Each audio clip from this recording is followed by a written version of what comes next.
그러면 또 반대로 질문할 겁니다. 예수님의 그 성령 똑같은 물로 침례진다고 할 때 이제 하나는 침례 요한의 침례가 있고요. 또 한 가지는 그 침례 요한이 있을 때 당시에 예수님과 함께 제자들이 침례를 입은 것도 있거든요. 그것이 있고 또 한 가지는 나중에 예수님께서 부활하신 후에 성부와 성자와 성령으로 침례를 주라 이렇게 명령하시거든요. 이 세 가지 경우가 물 침례에 대한 표현이 나오게 됩니다. 성경에는 세 가지가. 그러면 이 세 가지 중에서 기준이 어디로 둬야 되냐? 오늘날 우리는 받는 것은 예수, 성부와 성자와 성령의 이름인 예수의 이름으로 침례받는 이것에 초점도 왜? 지금은 부활하신 이후의 세계이기 때문입니다. 그 전에 부활하시기 전에 베풀었던 침례는 회개하게 하기 위한 침례예요. 사실은 침례 요한의 침례나 또 더 나가서 예수님의 제자들이 정말 예수께서 많이 침례를 베풀었다고 이렇게 성경이 나오거든요. 그 요한복음 3장 끝부분이나 4장에 보면 그런 표현이 나옵니다. 4장에 보게 되면 바로 그렇게 나오는데 이런 표현에서 볼 때 그런 표현들을 다 뭐냐면 이런 표현 자체가 이제 다 침례 요한의 침례와 같은 차원으로 보셔야 되거든요. 한 예를 한번 읽어드릴게요. 갑자기 말씀을 찾지 못하는데 이제 이렇게 실제로 이제 침례 요한이 베풀었던 침례와 같은 차원에서 예수께서 침례를 베풀었던 것으로 이렇게 볼 수밖에 없는 거예요. 그런 침례들은 제사 먹기 위한 침례였다 이렇게 생각할 수밖에 없는 거죠. 제사 먹기 위한 침례로 이렇게 봐야 정상적인 거죠. 그렇지 않은 것은 이제 아닙니다. 여기 주보 뒷면에 제가 실어놨네요. 주보 뒷면에 실어놨는데 여기 보면 이제 그 누가복음이네. 요한복음에 누가복음 3장에 보게 되면 요한이 요단강 부근에서 각지에서 제3 밖에는 회개의 침례를 전하죠. 21절에 보게 되면 백성이 다 침례를 받음에 예수도 침례를 받으시고 기도할 때 하늘이 열려서 침례가 임하게 되죠. 그리고 마침내 이루어집니다. 근데 그렇게 해서 예수께 침례하는 거 나오고요. 요한복음 3장 22절 보게 되면 그 후에 예수께서 제자들이 유대 땅에 가서 거기 함께 유하시며 침례를 베푸셨다 이렇게 표현합니다. 예수께서 유대 땅에 가면 침례를 베푸셨다는 거예요. 그때 26절에 가서 보면 그들이 요한에게 가서 이르되 랍비여 선생님과 함께 요단강 저편에서 있던 이 곧 선생님이 증언하시던 이가 침례를 베풀 때 사람이 더 그에게로 가더이다 이렇게 표현하죠. 4장 1절 요한복음 4장 1절 예수께서 제자들을 삼고 침례를 베푸시는 것이 요한보다 많다는 일은 바리새인들이 들은 줄을 주께서 아시고 말합니다. 그 요한이 침례 베푼 숫자보다 예수님이 침례 베푼 숫자가 많다고 이렇게 들었는데 그것은 4장 2절 이렇게 예수께서 친히 침례를 베푸는 것이 아니요 제자들이 베푸는 것이다 이렇게 말하죠. 예수님이 침례를 베푼 것이 아니라 제자들이 베푼 거라는 거예요. 그러니까 제자들이 다 나가서 막 베푸니까 훨씬 많은 사람들이 침례를 받았죠. 침례를 혼자 다 침례를 베풀었는데 예수님의 제자들이 함께 막 침례를 베푸니까 그런데 요한복음 3장 22절 26절 4장 1절 2절 외에는 침례에 대한 얘기가 안 나옵니다. 물론 침례 준다는 얘기가 초기 침례 요한이 있을 때에 그때 함께 주면서 조금 하다가 얼마 된 그 물로 침례 베푸는 것을 중단했던 것 같습니다. 그리고 나서 예수님이 부활하신 후에 바로 승천하기 직전에 말씀하시는 거죠. 바로 어떻게 말씀하시냐? 이렇게 마태복음 28장 19절에 너희는 가서 모든 족속을 제자 삼되 아버지와 아들과 성령의 이름으로 침례를 베풀고 내가 너에게 분반 무슨 것을 가르쳐 지키게 하라 이렇게 말하잖아요. 여기서 침례를 다시 꺼내십니다. 그리고 마가복음 16장 16절에 보면 믿고 침례를 받는 사람은 구원을 받을 것이요 믿지 않는 사람은 정죄를 받으리라 이렇게 말하죠. 예수를 믿고 침례를 받는 사람은 구원을 받게 된다. 이렇게 표현합니다.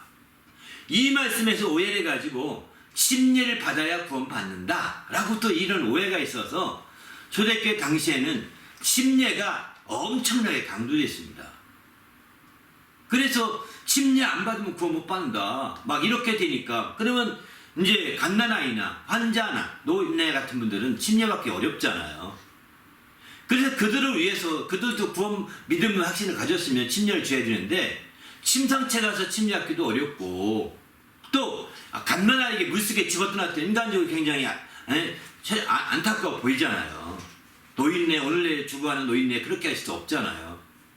그래서 사실은 침례 받아야 구원받는다는 이런 교리 아닌 교리가 정해지면서 초대교회 당시, 초대교회 이후죠. 교부시대 그랬던 것 같아요. 그렇게 되면서 침례 대신에 세례라는 약식 세례를, 약식 침례를 정한 거예요. 약식. 그래서 물속에 못 넣어도 물이 머리 위에 적시면 물 밑에 들어가는 거 똑같다 이런 거죠. 약식보다 더 중요한 것은 간수레라고 해서 물을 막 대야해서 붓는 겁니다. 그러면 뭐 호흡은 쉬더라도 부니까 뭐 별 문제 없잖아요. 샤워기 뿌리로 쏟아붓듯이 붓는 거예요. 그러니까 그날 그것도 막 하니까 옷이 다 젖고 번거롭잖아요. 그래서 그거보다는 물을 3번 뿌리는 것을 하게 되는 거죠. 그게 세례죠. 그런데 이 세례가 먼저는 객처럼 정말 형식적으로 필요했던 건데 이게 주인이 되어버렸어요. 언제 그랬을까요? 로마 국구회가 하면서 세례를 정식으로 인정하는 거예요. 침례는 아니고요. 왜 범피스는 침례를 받냐는 거예요. 아니, 주님이 명령한 것은 세례를 명령한 것이 아니라 침례를 명령했는데 그것도 모르고 이제 이렇게 주님의 원천적인 명령을 이해하지 못하고 그냥 인간적인 그 번거로움, 인간적인 어떤 그런 생각 때문에 세례가 정식이 됐어요. 그리고 거꾸로 세례가 정식되니까 침례받는 자는 핍박받는 자가 되는 거예요. 그래서 침례받는 자는 산으로 들어가게 됩니다. 그래서 산속에 생활하면서 그렇게 침례받고 믿음 생활하다가 나중에 종교개혁이 되면서 그들이 데려오게 되죠. 그래서 그들이 나가서 침례 받아야 된다. 당신 종교개혁했다고 침례. 그래서 그들에게 재침례파라고 표현하죠. 세례는 인정하지 않는다. 재침례 받아야 된다. 이렇게 얘기합니다. 지금의 모든 침례교회는 재침례를 합니다. 세례 받는 거 인정 안 하고 침례 다시 받으라고 합니다. 안 받으면 당신이 정말 그런 것들에 대해서 좀 무난하게 넘겨주는 교회도 있지만 정식으로는 받아야 되는 거예요. 왜? 그들은 이 침례 때문에 수천 년 동안, 수백 년 동안 핍박받으며 살았고 그렇게 해서 믿음을 지켜와서 시작된 것이 우리 침례교회거든요. 그런데 이 세례가 주인 행세하니 말도 안 되는 거죠. 그러나 그렇게 하게 됐던데 가장 큰 원인이 마가복음 16장 16절에 믿고 침례받은 자는 구원을 받을 것이요 그렇지 않은 자는 정죄를 받으리라는 이 말씀 때문에 이걸 그냥 문자로만 받아들인 거죠. 그러나 침례 안 받아도 구원 받습니다. 믿는 자는요. 여러분, 예수 그 침례 안 받은 사람 대표적인 사람 누가 있을까요? 예수님 오른편에 강도 침례 받았어요?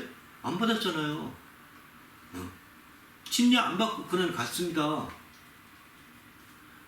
당신 나라가 정말 이만 나를 기억해달라고 하니까 너는 나와 함께 낙원에 있으리라 하지 않습니까? 침례는 믿음을 고백하는 수단이고 정말 주님과 연합하는 증거로서 침례를 받는 거죠. 그렇지 않은 거예요. 그래서 물로 침례를 받는다고 할 때는 아주 분별히 아주 딱 부러지게 구별할 것은 뭐냐면 부활 전이냐 후냐 이렇게 나누셔야 합니다. 부활 전에는 회개하기 위한 침례입니다.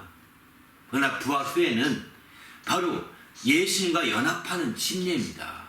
그래서 부활 후에 침례를 베푸는 오늘날 침례교회에서 침례를 베풀 때 항상 처음에 침례 아무개 이름을 확인하고 아무에게 침례를 준다라고 선포한 다음에 반드시 물속에 집어넣을 때는 예수와 함께 연합하여 죽고 물속에 나올 때 예수와 함께 연합하여 다시 살았노라 이렇게 얘기하는 거죠. 예수와 함께 죽고 예수와 함께 살았다고 이렇게 간편하게도 말하지만 어떤 사람은 정확하게 예수와 함께 연합하여 죽고 장례를 지내고 예수와 함께 연합하여 다시 살아나라 이렇게 선포하죠. 그리고 마침내 그의 안수하면서 기도하는 거예요. 연합이에요, 연합. 이제 주님과 로마서 6장에도 보면 그런 연합이라는 표현을 로마서 6장 3절 보면 무릇 그리스도 예수와 합하여 침례를 받는 우리는 그의 죽으심과 합하여 침례를 받은 줄을 알지 못하느냐 이렇게 또 그의 죽으심뿐만 아니라 그의 부활하신과 합하여 함께 살아나는 걸 알지 못하느냐 또 이렇게도 볼 수 있는 거죠. 연합한 겁니다.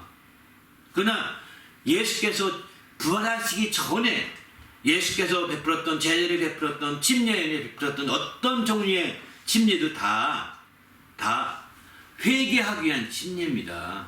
죄인임을 알고 장차 이제 우리의 죄를 대속하실 분이 오신다. 그분에게 나가서 죄상을 받아야 된다. 이걸 막 깨우쳐 주려고 하는 거예요.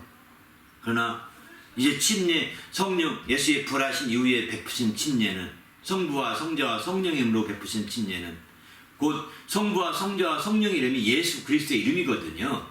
예수 그리스도의 이름으로 침례를 베푸는 침례는 바로 예수님과 연합하는 침례입니다. 연합의 의미의 침례입니다. 회개의 의미라기보다는. 왜? 이미 제3 주님 안에서 제3에 대한 확신을 가졌고 연합하는 거예요. 이렇게 연합하는 침례, 제3을 받고 연합하는 침례를 받은 자에게 성령을 받으리라고 사도 베드로는 말하고 있습니다.